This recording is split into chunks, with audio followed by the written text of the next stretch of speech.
Assalamualaikum warahmatullahi wabarakatuh. Pemirsa Ensiklopedia Nabi yang dirahmati Allah Subhanahu wa Ta'ala. Kisah Nabi Nuh dan kapalnya yang tenggelam ribuan tahun lalu masih terus menarik minat para arkeolog.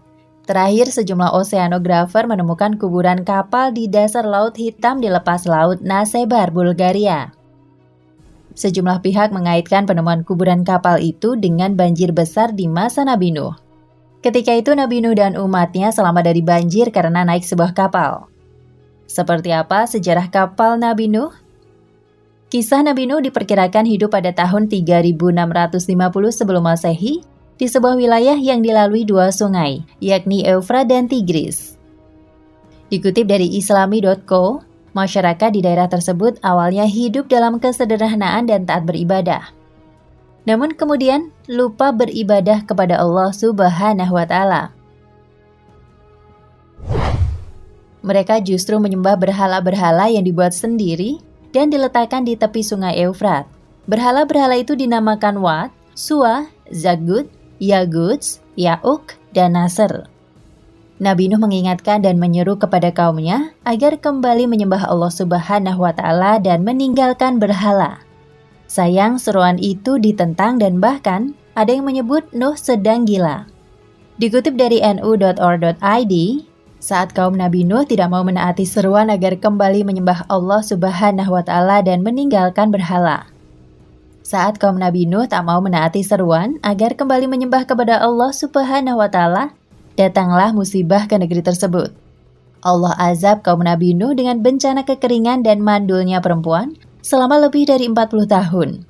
Tidak hanya itu, ternak dan tanaman pun banyak yang mati. Di saat itulah orang-orang mulai mendatangi Nabi Nuh untuk meminta pertolongan. Nabi Nuh pun menyerukan kepada kaumnya untuk beristighfar, bertaubat meminta ampun kepada Allah Subhanahu wa Ta'ala.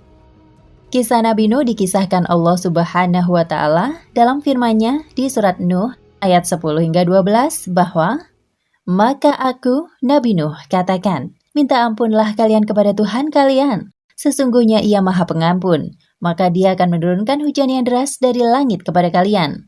Dan Ia akan menganugerahkan kepada kalian harta dan anak-anak, serta menjadikan bagi kalian kebun-kebun dan sungai-sungai.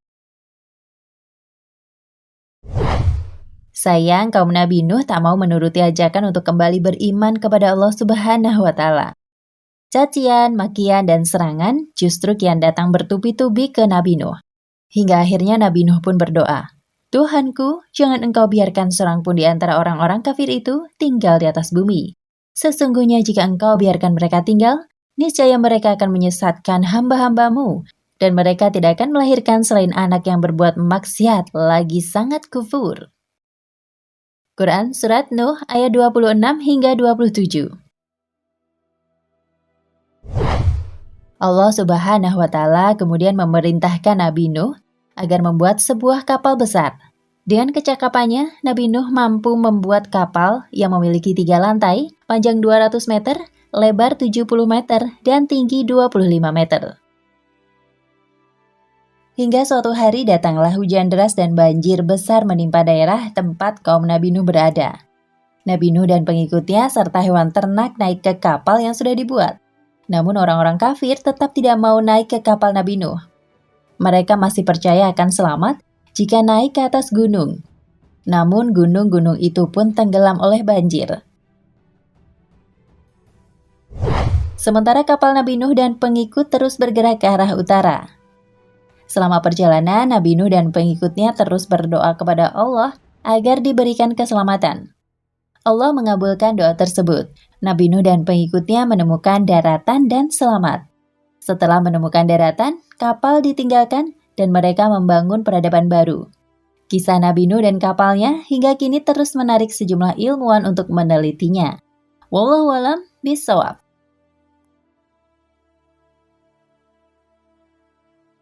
Nah, pemirsa Ensiklopedia Al-Fatih, sampai di sini perjumpaan kita kali ini. Semoga menginspirasi.